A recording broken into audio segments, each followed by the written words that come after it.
Alright, so with perioral dermatitis, that's a red rash around the mouth or underneath the nose.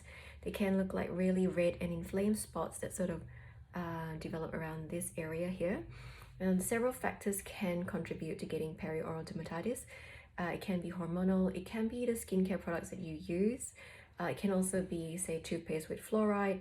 But one of the main causes of perioral dermatitis is actually the use of topical steroids around the face or mouth area. So steroids actually increase the bacteria that causes acne, and for some reason it can also increase the risk of getting, say, perioral dermatitis. So instead of using, say, a steroid, topical steroid, you can swap to something a bit more natural. Something like the Manuka Oil Cream. This is lightweight and easily absorbed, so it doesn't clog the pores. It also has got the Manuka oil, which can calm the redness and inflammation. We've also had really good results with things like the 𝐥𝐢𝐿 Serum, because it has got a higher strength of Manuka oil, and it has those calming oils like lavender, thyme, some turmeric, and evening primrose oil. So these are all your calming and nourishing oils. You might want to look at what kind of foundation you're using as well. So sometimes liquid foundations can clog the pores up. They might have chemicals in there, if you look at the list, it's quite long, that actually irritate sensitive or reactive skin. So a good alternative is, say, something like a mineral foundation. So these ones are quite light and you just dust it onto your face and it doesn't clog the pores, so they're really nice to use. You can look at what kind of sunscreen you're using as well. So you might look at the ingredients at the back, and they might be full of chemicals that might be irritating your skin.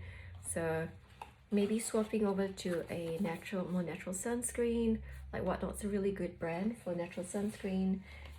We've also got some things like sun butters, and Mugu is also a really good brand for natural sunscreen. So just have a look around what you're using and what you're applying on your face, because that could be what's triggering the flare-up or what's causing the perioral dermatitis.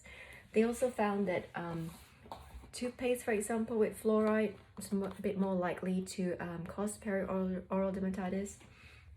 So something like a more natural toothpaste, say that it's free from all these chemicals, might be really helpful as well, just to swap to something else. You might find that on the shelves.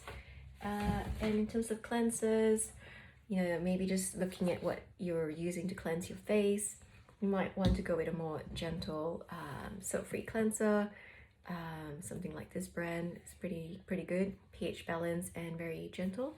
And also our liquid soap, which is pH balanced and it's SLS-free, so it doesn't have SLS, which can be one of the most common triggers for sensitive and reactive skin. So SLS is sodium lauryl sulfate, and it makes the soap foam and have that nice bubbly texture. And it is also a very cheap ingredient, so taking out SLS from liquid soaps can make it a little more expensive, because you have to add 3 different other kinds of ingredients to give it a very similar texture. So these are a little bit more expensive than, say, the other brands where you get 1 liter or 2 liters for $20, but they don't have SLS and they are like a soap alternative. So if you're looking for a gentle pH cleanser that does not have any SLS and that's pH balanced, that also can inhibit the bacteria that causes acne and pimples, you might want to give this a go. Right, if you've got any questions, or if you, again, you know, not sure which product's the best for your skin type, just send me a message and I'm happy to, you know, look at your questions. If you'd like to send a picture, I can have a look at your skin and we can talk about skincare. Bye.